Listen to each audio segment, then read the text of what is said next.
It was when curiosity about Gatsby was at its highest that the lights in his house failed to go on one Saturday night, and, as obscurely as it had begun, his career as Trimalchio was over. Only gradually did I become aware that the automobiles which turned expectantly into his drive stayed for just a minute and then drove sulkily away.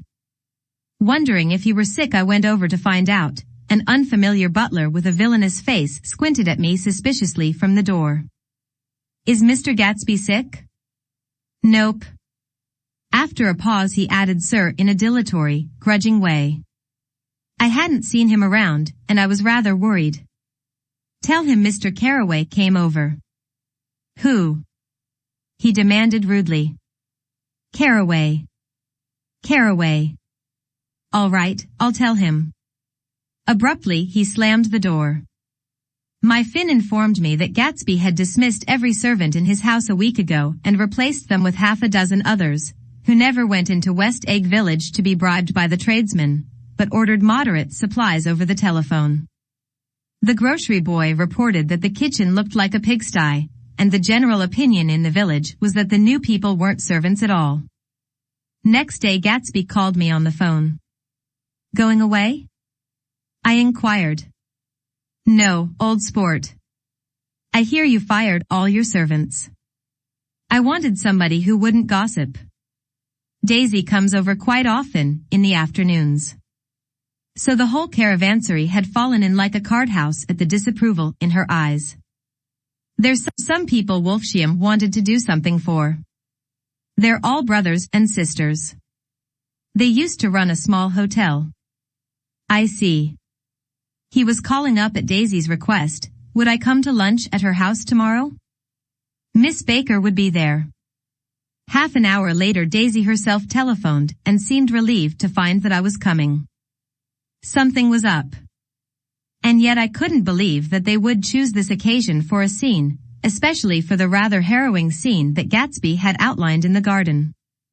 The next day was broiling, almost the last, certainly the warmest, of the summer.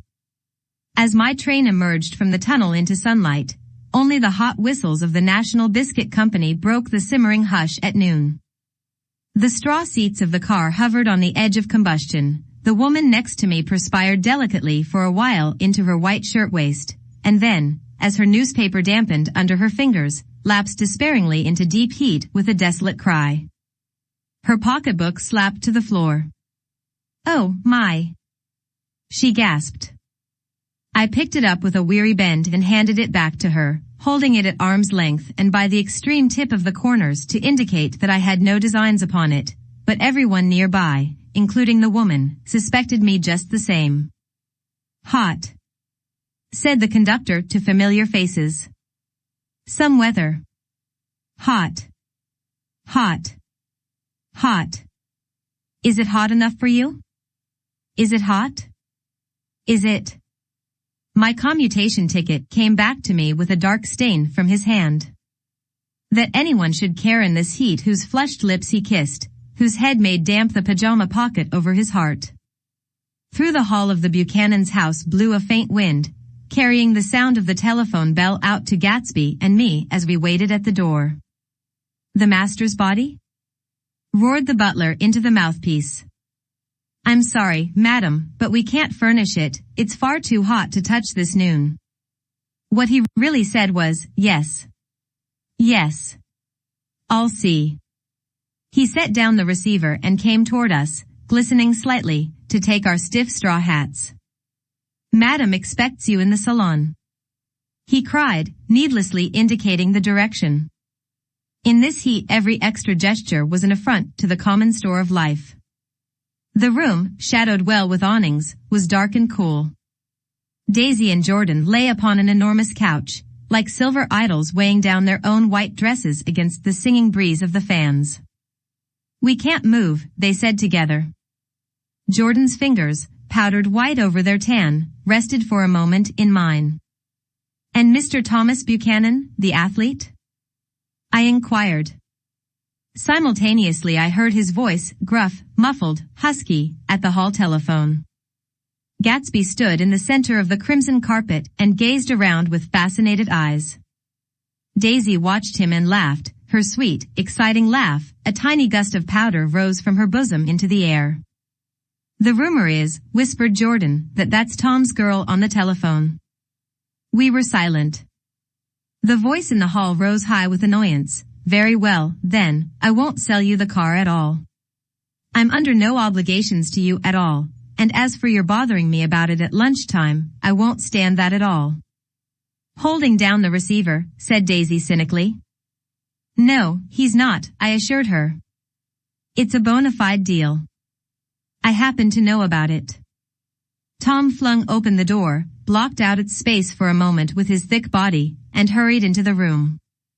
"Mr. Gatsby." He put out his broad, flat hand with well-concealed dislike. "I'm glad to see you, sir." "Nick." "Make us a cold drink," cried Daisy. As he left the room again, she got up and went over to Gatsby and pulled his face down, kissing him on the mouth. "You know I love you," she murmured. "You forget there's a lady present," said Jordan. Daisy looked around doubtfully. "You kiss Nick too." "What a low, vulgar girl." "I don't care," cried Daisy, and began to clog on the brick fireplace. Then she remembered the heat and sat down guiltily on the couch just as a freshly laundered nurse leading a little girl came into the room. "Bless said Precise," she crooned, holding out her arms. "Come to your own mother that loves you." The child, relinquished by the nurse, rushed across the room and rooted shyly into her mother's dress. The blessed Precise. "Did mother get powder on your old yellowy hair? Stand up now, and say, how to do." Gatsby and I in turn leaned down and took the small reluctant hand. Afterward he kept looking at the child with surprise. I don't think he had ever really believed in its existence before. "I got dressed before luncheon," said the child, turning eagerly to Daisy. "That's because your mother wanted to show you off." Her face bent into the single wrinkle of the small white neck. "You dream, you. You absolute little dream." "Yes," admitted the child calmly. "Aunt Jordan's got on a white dress too. How do you like mother's friends?" Daisy turned her around so that she faced Gatsby. "Do you think they're pretty?" "Where's Daddy?" "She doesn't look like her father," explained Daisy. "She looks like me. She's got my hair and shape of the face." Daisy sat back upon the couch. The nurse took a step forward and held out her hand. "Come, Pammy." "Goodbye, sweetheart." With a reluctant backward glance, the well-disciplined child held to her nurse's hand and was pulled out the door, just as Tom came back, preceding 4 gin rickeys that clicked full of ice. Gatsby took up his drink. "They certainly look cool," he said, with visible tension. We drank in long, greedy swallows. I read somewhere that the sun's getting hotter every year," said Tom genially. "It seems that pretty soon the Earth's going to fall into the sun, or wait a minute, it's just the opposite, the sun's getting colder every year." "Come outside," he suggested to Gatsby, "I'd like you to have a look at the place." I went with them out to the veranda. On the green sound, stagnant in the heat, one small sail crawled slowly toward the fresher sea. Gatsby's eyes followed it momentarily. He raised his hand and pointed across the bay. "I'm right across from you." "So you are." Our eyes lifted over the rosebeds and the hot lawn and the weedy refuse of the dog days alongshore. Slowly the white wings of the boat moved against the blue cool limit of the sky. Ahead lay the scalloped ocean and the abounding blessed isles. "There's sport for you," said Tom, nodding. I'd like to be out there with him for about an hour. We had luncheon in the dining room, darkened too against the heat, and drank down nervous gaiety with the cold ale. "What'll we do with ourselves this afternoon?" cried Daisy, "and the day after that, and the next 30 years? "Don't be morbid," Jordan said. "Life starts all over again when it gets crisp in the fall." "But it's so hot," insisted Daisy, on the verge of tears, "and everything's so confused. Let's all go to town." Her voice struggled on through the heat, beating against it, molding its senselessness into forms. I've heard of making a garage out of a stable, Tom was saying to Gatsby, but I'm the first man who ever made a stable out of a garage. Who wants to go to town? Demanded Daisy insistently.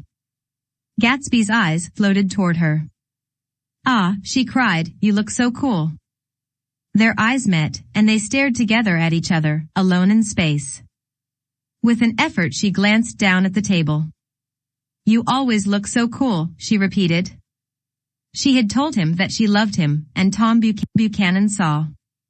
He was astounded. His mouth opened a little, and he looked at Gatsby, and then back at Daisy as if he had just recognized her as someone he knew a long time ago. You resemble the advertisement of the man, she went on innocently. You know the advertisement of the man?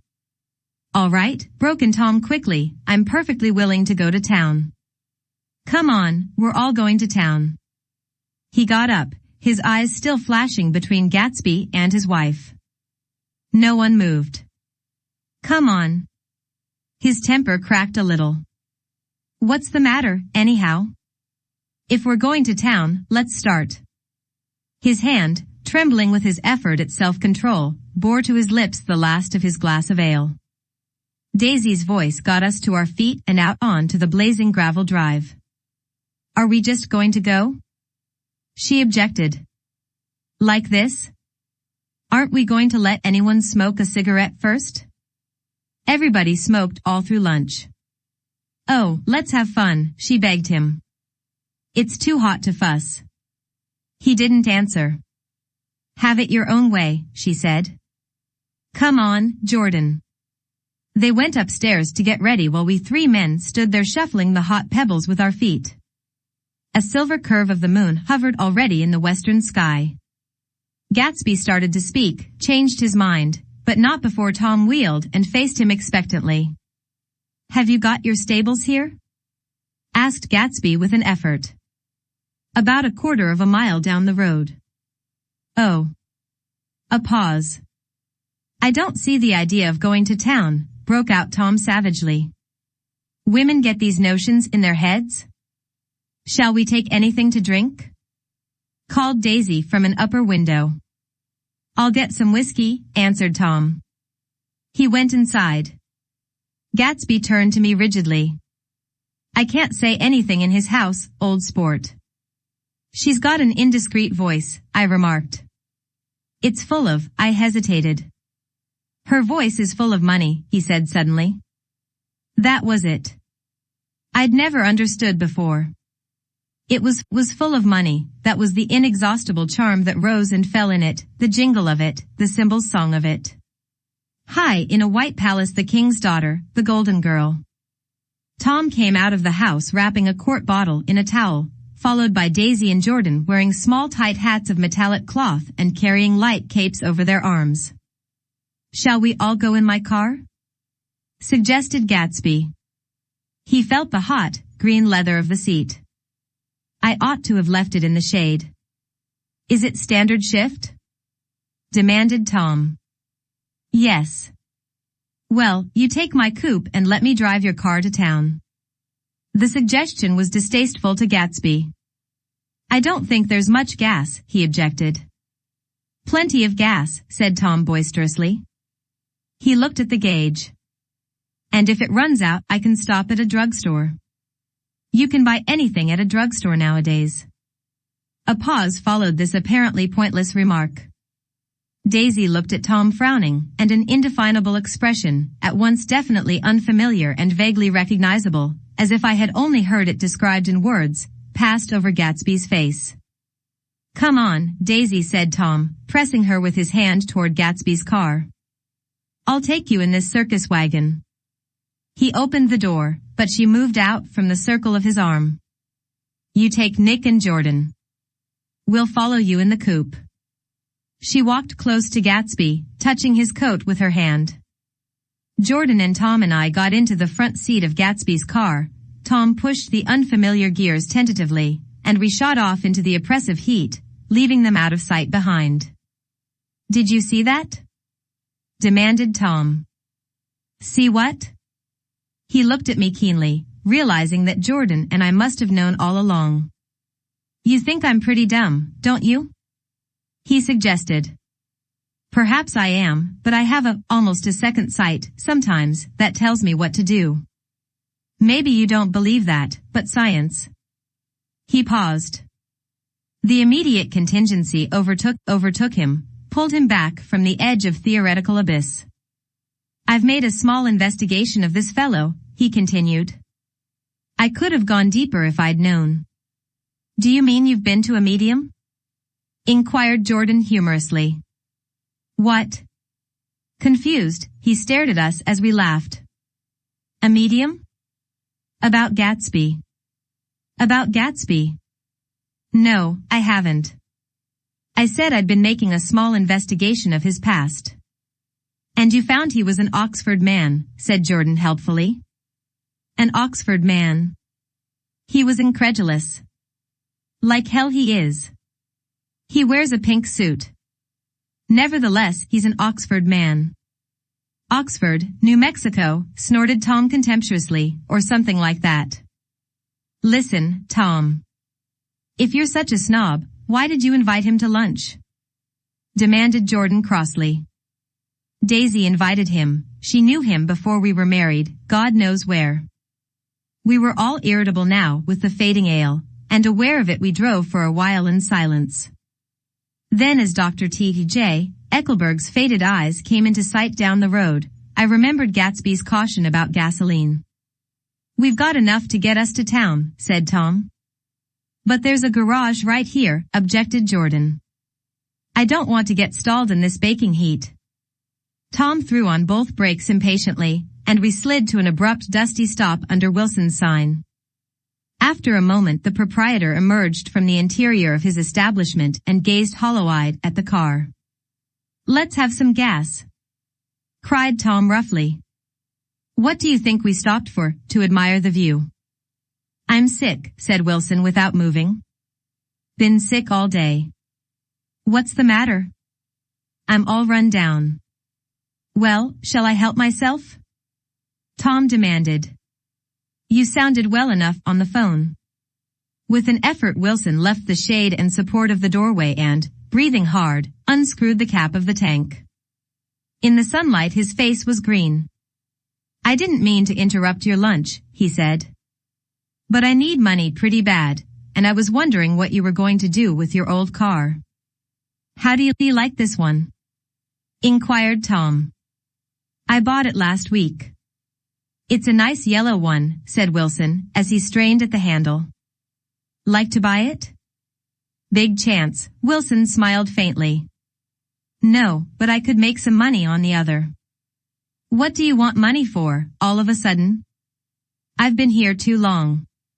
I want to get away. My wife and I want to go west. Your wife does, exclaimed Tom, startled. She's been talking about it for 10 years. He rested for a moment against the pump, shading his eyes. And now she's going whether she wants to or not. I'm going to get her away. The coupe flashed by us with a flurry of dust and the flash of a waving hand. What do I owe you? Demanded Tom harshly. I just got wised up to something funny the last 2 days, remarked Wilson. That's why I want to get away. That's why I've been bothering you about the car. What do I owe you? $20. The relentless beating heat was beginning to confuse me, and I had a bad moment there before I realized that so far his suspicions hadn't alighted on Tom. He had discovered that Myrtle had some sort of life apart from him in another world, and the shock had made him physically sick. I stared at him and then at Tom, who had made a parallel discovery less than an hour before, and it occurred to me that there was no difference between men in intelligence or race, so profound as the difference between the sick and the well. Wilson was so sick that he looked guilty, unforgivably guilty, as if he had just got some poor girl with child. I'll let you have that car, said Tom. I'll send it over tomorrow afternoon.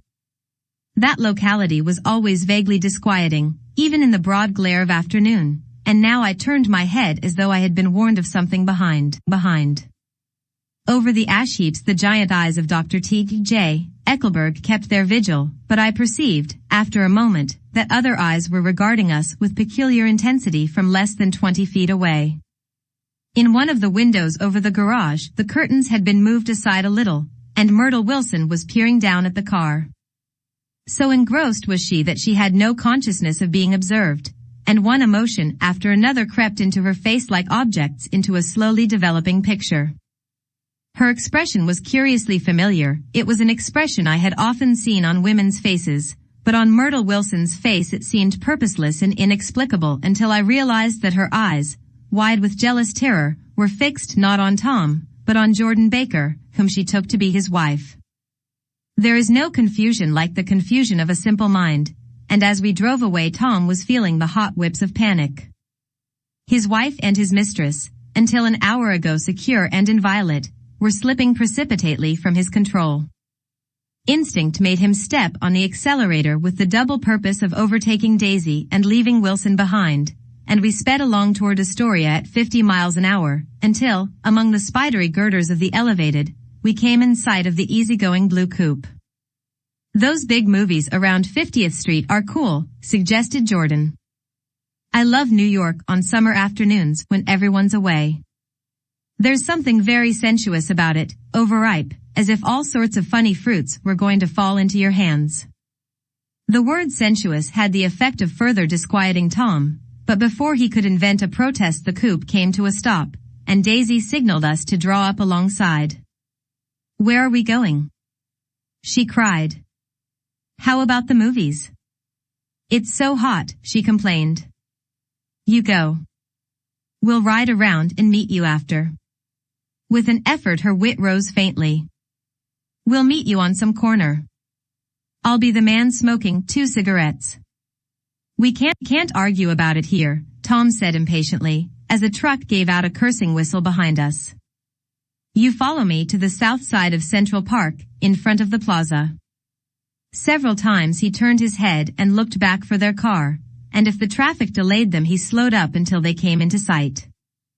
I think he was afraid they would dart down a side street and out of his life forever. But they didn't. And we all took the less explicable step of engaging the parlor of a suite in the Plaza Hotel. The prolonged and tumultuous argument that ended by herding us into that room eludes me, though I have a sharp physical memory that, in the course of it, my underwear kept climbing like a damp snake around my legs and intermittent beads of sweat raced cool across my back. The notion originated with Daisy's suggestion that we hire 5 bathrooms and take cold baths, and then assumed more tangible form as a place to have a mint julep. Each of us said over and over that it was a crazy idea. We all talked at once to a baffled clerk and thought, or pretended to think, that we were being very funny. The room was large and stifling, and, though it was already 4 o'clock, opening the windows admitted only a gust of hot shrubbery from the park. Daisy went to the mirror and stood with her back to us, fixing her hair. "It's a swell suite," whispered Jordan respectfully, and everyone laughed. "Open another window," commanded Daisy, without turning around. "There aren't any more." "Well, we'd better telephone for an axe." "The thing to do is to forget about the heat," said Tom impatiently. "You make it 10 times worse by crabbing about it." He unrolled the bottle of whiskey from the towel and put it on the table. "Why not let her alone, old sport?" remarked Gatsby. "You're the one that wanted to come to town." There was a moment of silence. The telephone book slipped from its nail and splashed to the floor, whereupon Jordan whispered, "Excuse me," but this time no one laughed. "I'll pick it up," I offered. "I've got it." Gatsby examined the parted string, muttered hum in an interested way, and tossed the book on a chair. "That's a great expression of yours, isn't it?" said Tom sharply. "What is?" "All this old sport business." "Where'd you pick that up?" "Now see here, Tom," said Daisy, turning around from the mirror, "if you're going to make personal remarks I won't stay here a minute. Call up and order some ice for the mint julep." As Tom took up the receiver the compressed heat exploded into sound and we were listening to the portentous chords of Mendelssohn's Wedding March from the ballroom below. Imagine marrying anybody in this heat," cried Jordan dismally. "Still, I was married in the middle of June," Daisy remembered. "Louisville in June." Somebody fainted. "Who was it fainted, Tom?" "Biloxi," he answered shortly. "A man named Biloxi. Blocks Biloxi, and he made boxes, that's a fact, and he was from Biloxi, Tennessee. They carried him into my house," appended Jordan, "because we lived just 2 doors from the church. And he stayed 3 weeks, until Daddy told him he had to get out. The day after he left, Daddy died." After a moment she added, "There wasn't any connection." "I used to know a Bill Biloxi from Memphis," I remarked. "That was his cousin. I knew his whole family history before he left. He gave me an aluminium putter that I use today." The music had died down as the ceremony began, and now a long cheer floated in at the window, followed by intermittent cries of "yeah, yeah, yeah," and finally by a burst of jazz as the dancing began. "We're getting old," said Daisy. "If we were young we'd rise and dance." "Remember Biloxi," Jordan warned her. "Where'd you know him, Tom?" Biloxi?" He concentrated with an effort. "I didn't know him. He was a friend of Daisy's." "He was not," she denied. "I'd never seen him before. He came down in the private car." "Well, he said he knew you. He said he was raised in Louisville. Asa Bird brought him around at the last minute and asked if we had room for him." Jordan smiled. "He was probably bumming his way home. He told me he was president of your class at Yale." Tom and I looked at each other blankly. Biloxi.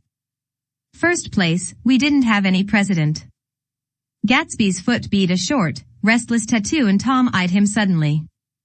"By the way, Mr. Gatsby, I understand you're an Oxford man." "Not exactly." "Oh, yes, I understand you went to Oxford." "Yes, I went there." A pause. Then Tom's voice, incredulous and insulting. "You must have gone there about the time Biloxi went to New Haven." Another pause. A waiter knocked and came in with crushed mint and ice, but the silence was unbroken by his thank you and the soft closing of the door. This tremendous detail was to be cleared up at last. "I told you I went there," said Gatsby. "I heard you, but I'd like to know when." "It was in 1919, I only stayed 5 months. That's why I can't really call myself an Oxford man." Tom glanced around to see if we mirrored his unbelief. But we were all looking at Gatsby. "It was an opportunity they gave to some of the officers after the armistice," he continued. "We could go to any of the universities in England or France. I wanted to get up and slap him on the back. I had one of those renewals of complete faith in him that I'd experienced before." Daisy rose, smiling faintly, and went to the table. "Open the whiskey, Tom," she ordered, "and I'll make you a mint julep. Then you won't seem so stupid to yourself. Look at the mint." "Wait a minute," snapped Tom. "I want to ask Mr. Gatsby one more question." "Go on," Gatsby said politely. "What kind of a row are you trying to cause in my house anyhow?" They were out in the open at last and Gatsby was content. "He isn't causing a row." Daisy looked desperately from one to the other. "You're causing a row. Please have a little self-control." "Self-control," repeated Tom incredulously. "I suppose the latest thing is to sit back and let Mr. Nobody from Nowhere make love to your wife." "Well, if that's the idea you can count me out. Nowadays people begin by sneering at family life and family institutions, and next they'll throw everything overboard and have intermarriage between black and white." Flushed with his impassioned gibberish, he saw himself standing alone on the last barrier of civilization. "We're all white here," murmured Jordan. "I know I'm not very popular. I don't give big parties. I suppose you've got to make your house into a pigsty in order to have any friends, in the modern world." Angry as I was, as we all were, I was tempted to laugh whenever he opened his mouth. The transition from libertine to prig was so complete. "I've got something to tell you, old sport," began Gatsby. But Daisy guessed at his intention. "Please don't." She interrupted helplessly. "Please, let's all go home." "Why don't we all go home?" "That's a good idea," I got up. "Come on, Tom. Nobody wants a drink. I want to know what Mr. Gatsby has to tell me." "Your wife doesn't love you," said Gatsby. "She's never loved you." "She loves me." "You must be crazy," exclaimed Tom automatically. Gatsby sprang to his feet, vivid with excitement. "She never loved you, do you hear?" he cried. "She only married you because I was poor and she was tired of waiting for me. It was a terrible mistake, but in her heart she never loved anyone except me." At this point Jordan and I tried to go, but Tom and Gatsby insisted with competitive firmness that we remain, as though neither of them had anything to conceal and it would be a privilege to partake vicariously of their emotions. "Sit down, Daisy," Tom's voice groped unsuccessfully for the paternal note. "What's been going on? I want to hear all about it." "I told you what's been going on," said Gatsby. "Going on for 5 years, and you didn't know." Tom turned to Daisy sharply. "You've been seeing this fellow for 5 years?" "Not seeing," said Gatsby. "No, we couldn't meet. But both of us loved each other all that time, old sport, and you didn't know." I used to laugh sometimes, but there was no laughter in his eyes, "to think that you didn't know." "Oh, that's all." Tom tapped his thick fingers together like a clergyman and leaned back in his chair. "You're crazy," he exploded.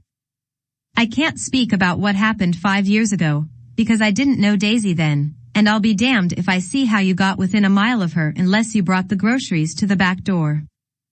But all the rest of that's a goddamned lie.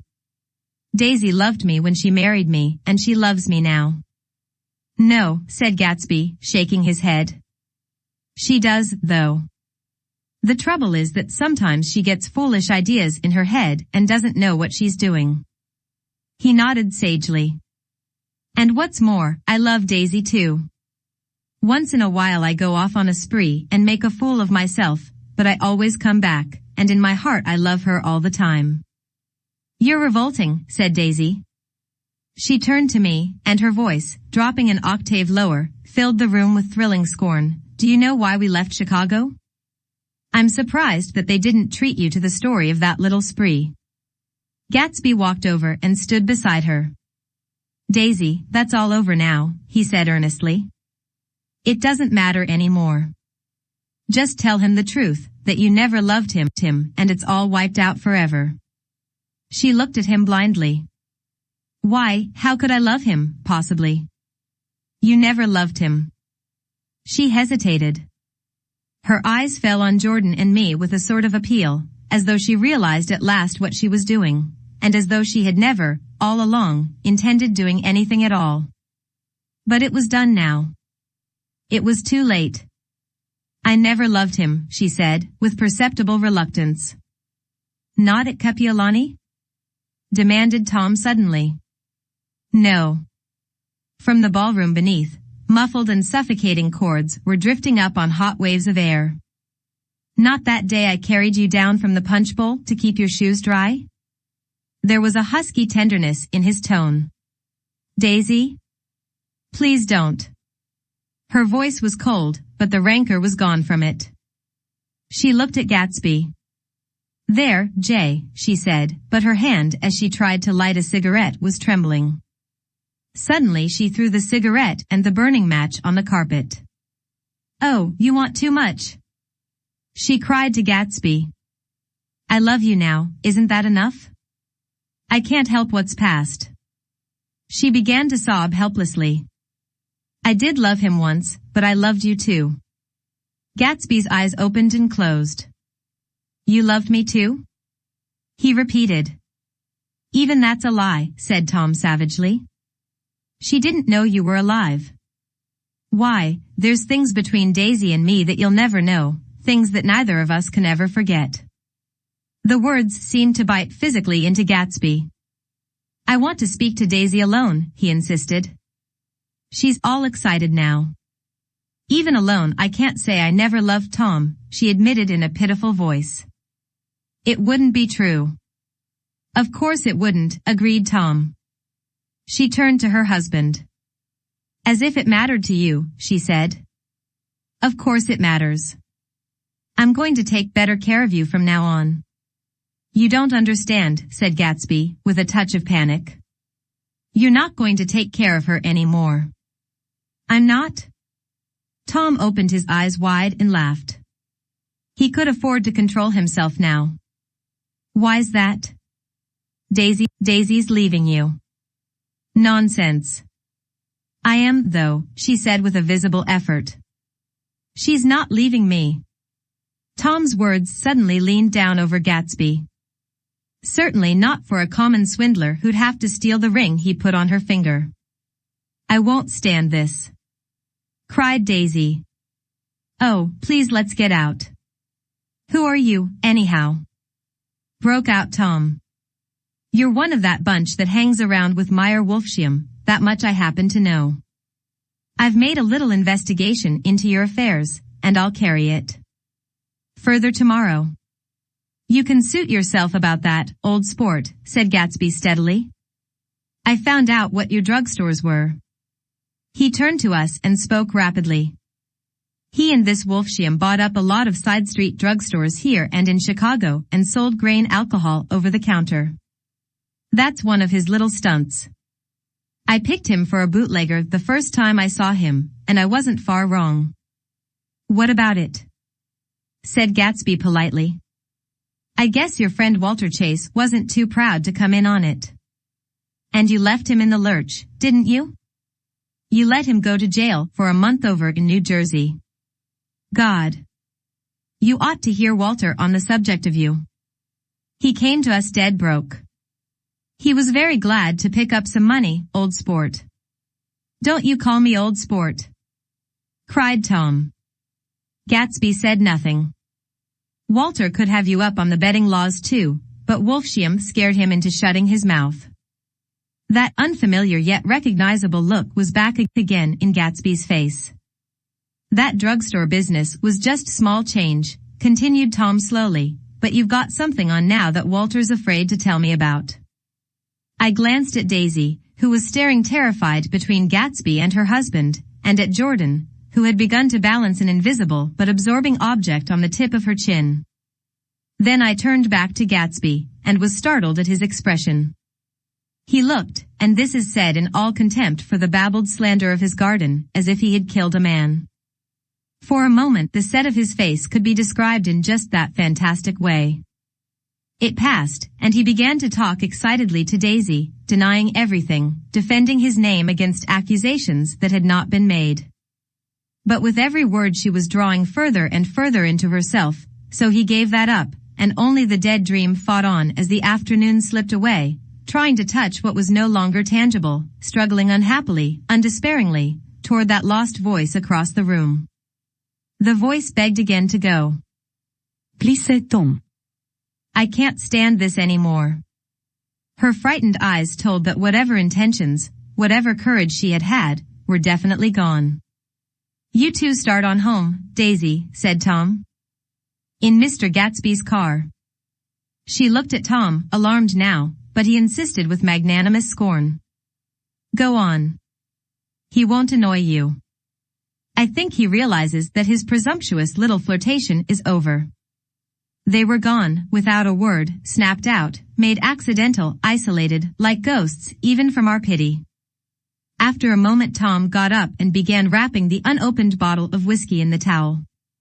Want any of this stuff? Jordan? Nick? I didn't answer. Nick? He asked again. What? Want any? No. I just remembered that today's my birthday.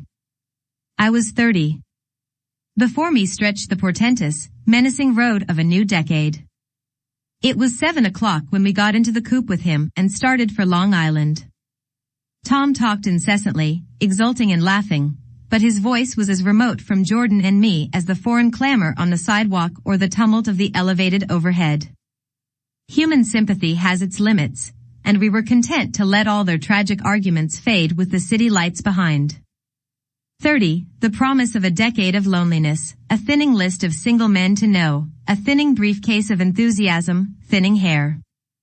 But there was Jordan beside me, who, unlike Daisy, was too wise ever to carry well-forgotten dreams from age to age.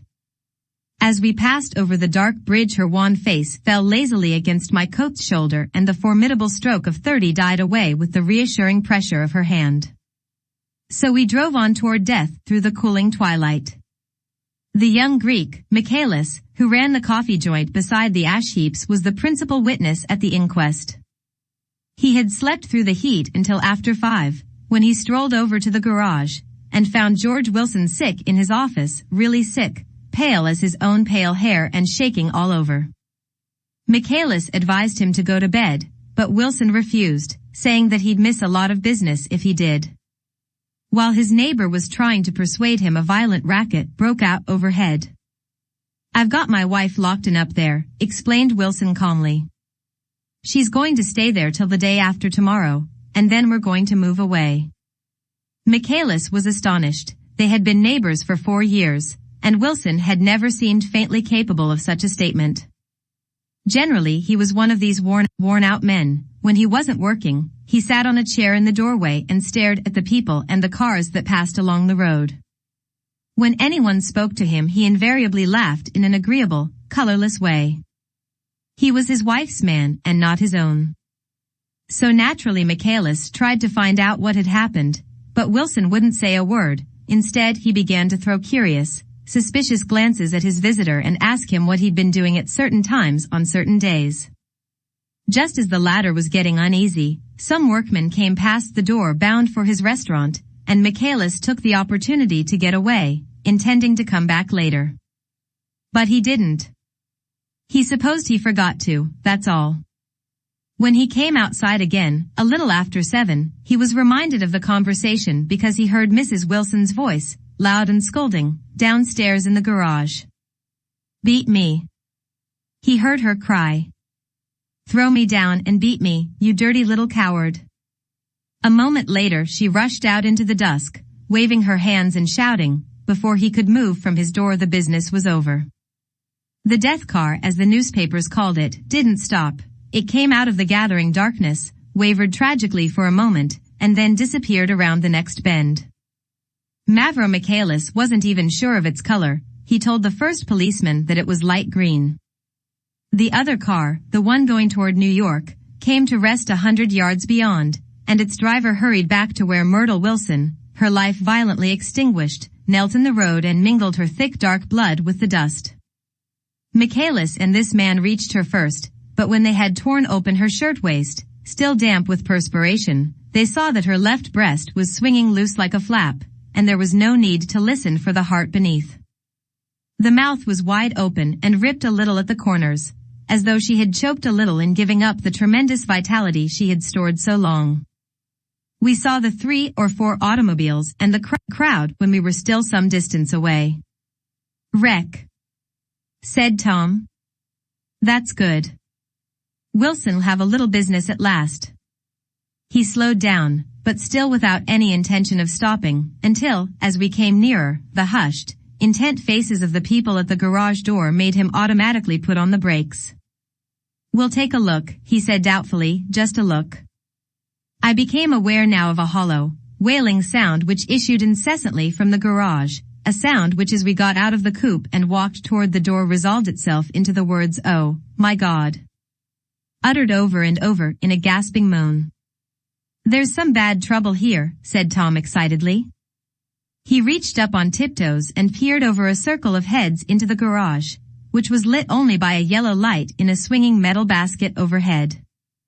Then he made a harsh sound in his throat, and with a violent thrusting movement of his powerful arms pushed his way through.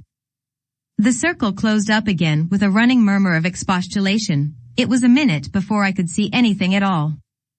Then new arrivals deranged the line, and Jordan and I were pushed suddenly inside. Myrtle Wilson's body wrapped in a blanket and then in another blanket, as though she suffered from a chill in the hot night, lay on a work table by the wall, and Tom, with his back to us, was bending over it, motionless. Next to him stood a motorcycle policeman taking down names with much sweat and correction in a little book. At first I couldn't find the source of the high, groaning words that echoed clamorously through the bare garage. Then I saw Wilson standing on the raised threshold of his office, swaying back and forth and holding to the doorposts with both hands. Some man was talking to him in a low voice and attempting, from time to time, to lay a hand on his shoulder, but Wilson neither heard nor saw. His eyes would drop slowly from the swinging light to the laden table by the wall, and then jerk back to the light again, and he gave out incessantly his high, horrible call. "Oh, my God! Oh, my God! Oh, God! Oh, my God!" Presently Tom lifted his head with a jerk and, after staring around the garage with glazed eyes, addressed a mumbled incoherent remark to the policeman. "Me ave the policeman was saying, oh." "No, corrected the man, Maviaro. "Listen to me," muttered Tom fiercely. Said the policeman, "Oh." Gee, he looked up as Tom's broad hand fell sharply on his shoulder. "What you want, fella?" "What happened, that's what I want to know." "Otto hit her." "Instantly killed." "Instantly killed," repeated Tom, staring. "She ran out in a road. Son of a bitch didn't even stop his car." "There was 2 cars," said Michaelis, "one comin', one goin', see?" "Going where?" asked the policeman keenly. "One goin' each way." "Well, his hand rose toward the blankets but stopped halfway and fell to his side. She ran out there and the one comin' from New York knocked right into her, goin' 30 or 40 miles an hour." "What's the name of this place here?" demanded the officer. "Hasn't got any name." A pale well-dressed Negro stepped near. "It was a yellow car," he said, "big yellow car." "New." "See the accident?" asked the policeman. "No, but the car passed me down the road, going faster than 40. Going 50, 60. Come here and let's have your name. Look out now. I want to get his name." Some words of this conversation must have reached Wilson, swaying in the office door, for suddenly a new theme found voice among his grasping cries. "You don't have to tell me what kind of car it was. I know what kind of car it was." Watching Tom, I saw the wad of muscle back of his shoulder tighten under his coat. He walked quickly over to Wilson and, standing in front of him, seized him firmly by the upper arms. "You've got to pull yourself together," he said with soothing gruffness. Wilson's eyes fell upon Tom. He started up on his tiptoes and then would have collapsed to his knees had not Tom held him upright.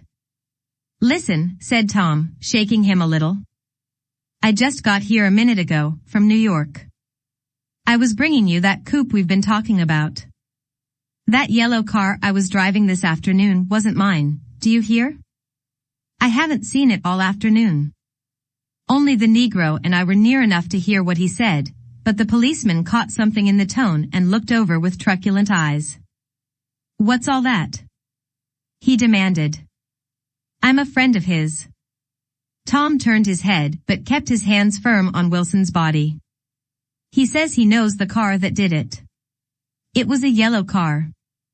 Some dim impulse moved the policeman to look suspiciously at Tom. "And what color's your car?" "It's a blue car, a coupe." "We've come straight from New York," I said. Someone who had been driving a little behind us confirmed this, and the policeman turned away. "Now, if you'll let me have that name again correct." Picking up Wilson like a doll, Tom carried him into the office, set him down in a chair, and came back. "If somebody'll come here and sit with him," he snapped authoritatively. He watched while the 2 men standing closest glanced at each other and went unwillingly into the room. Then Tom shut the door on them and came down the single step, his eyes avoiding the table. As he passed close to me he whispered, "Let's get out." Self-consciously, with his authoritative arms breaking the way, we pushed through the still gathering crowd, passing a hurried doctor, case in hand, who had been sent for in Wild Hope half an hour ago. Tom drove slowly until we were beyond the bend, then his foot came down hard, and the coupe raced along through the night. In a little while I heard a low husky sob, and saw that the tears were overflowing down his face. The goddamned coward. He whimpered. He didn't even stop his car. The Buchanan's house floated suddenly toward us through the dark rustling trees. Tom stopped beside the porch and looked up at the second floor, where 2 windows bloomed with light among the vines. Daisy's home, he said. As we got out of the car he glanced at me and frowned slightly. I ought to have dropped you in West Egg, Nick. There's nothing we can do tonight. A change had come over him, and he spoke gravely, and with decision. As we walked across the moonlight gravel to the porch he disposed of the situation in a few brisk phrases. I'll telephone for a taxi to take you home, and while you're waiting you and Jordan better go in the kitchen and have them get you some supper, if you want any. He opened the door. Come in. No, thanks. But I'd be glad if you'd order me the taxi. I'll wait outside. Jordan put her hand on my arm. Won't you come in, Nick? No, thanks. I was feeling a little sick and I wanted to be alone. But Jordan lingered for a moment more. It's only 9:30, she said. I'd be damned if I'd go in. I'd had enough of all of them for one day, and suddenly that included Jordan too. She must have seen something of this in my expression, for she turned abruptly away and ran up the porch steps into the house. I sat down for a few minutes with my head in my hands, until I heard the phone taken up inside and the butler's voice calling a taxi. Then I walked slowly down the drive away from the house, intending to wait by the gate. I hadn't gone 20 yards when I heard my name and Gatsby stepped from between 2 bushes into the path. I must have felt pretty weird by that time, because I could think of nothing except the luminosity of his pink suit under the moon. What are you doing? I inquired. Just standing here, old sport. Somehow, that seemed a despicable occupation. For all I knew he was going to rob the house in a moment, I wouldn't have been surprised to see sinister faces, the faces of Wolfsheim's people, behind him in the dark shrubbery. Did you see any trouble on the road? He asked after a minute. Yes. He hesitated. Was she killed? Yes. I thought so. I told Daisy I thought so. It's better that the shock should all come at once. She stood it pretty well. He spoke as if Daisy's reaction was the only thing that mattered. I got to West Egg by a side road, he went on, and left the car in my garage. I don't think anybody saw us, but of course I can't be sure. I disliked him so much by this time that I didn't find it necessary to tell him he was wrong. Who was the woman? He inquired. Her name was Wilson. Her husband owns the garage. How the devil did it happen? Well, I tried to swing the wheel, he broke off, and suddenly I guessed at the truth. Was Daisy driving? Yes, he said after a moment, but of course I'll say I was.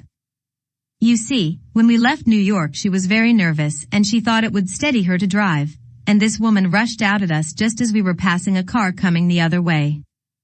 It all happened in a minute, but it seemed to me that she wanted to speak to us, thought we were somebody she knew.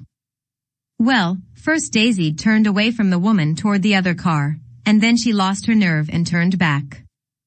The second my hand reached the wheel I felt the shock. It must have killed her instantly. It ripped her open. Don't tell me, old sport. He winced. Anyhow, Daisy stepped on it. I tried to make her stop, but she couldn't, so I pulled on the emergency brake. Then she fell over into my lap and I drove on. She'll be all right tomorrow, he said presently. I'm just going to wait here and see if he tries to bother her about that unpleasantness this afternoon.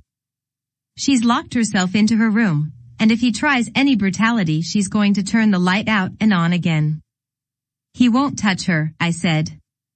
He's not thinking about her. I don't trust him, old sport.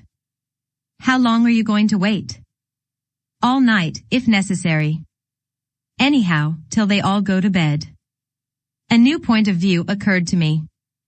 Suppose Tom found out that Daisy had been driving. He might think he saw a connection in it, he might think anything. I looked at the house. There were 2 or 3 bright windows downstairs and the pink glow from Daisy's room on the ground floor. You wait here, I said. I'll see if there's any sign of a commotion. I walked back along the border of the lawn, traversed the gravel softly, and tiptoed up the veranda steps. The drawing room curtains were open, and I saw that the room was empty. Crossing the porch where we had dined that June night 3 months before, I came to a small rectangle of light which I guessed was the pantry window. The blind was drawn, but I found a rift at the sill. Daisy and Tom were sitting opposite each other at the kitchen table, with a plate of cold fried chicken between them and 2 bottles of ale. He was talking intently across the table at her, and in his earnestness his hand had fallen upon and covered her own. Once in a while she looked up at him and nodded in agreement. They weren't happy, and neither of them had touched the chicken or the ale, and yet they weren't unhappy either. There was an unmistakable air of natural intimacy about the picture, and anybody would have said that they were conspiring together. As I tiptoed from the porch I heard my taxi feeling its way along the dark road toward the house. Gatsby was waiting where I had left him in the drive. Is it all quiet up there? He asked anxiously. Yes, it's all quiet. I hesitated. You'd better come home and get some sleep. He shook his head. I want to wait here till Daisy goes to bed. Good night, old sport. He put his hands in his coat pockets and turned back eagerly to his scrutiny of the house, as though my presence marred the sacredness of the vigil. So I walked away and left him standing there in the moonlight, watching over nothing.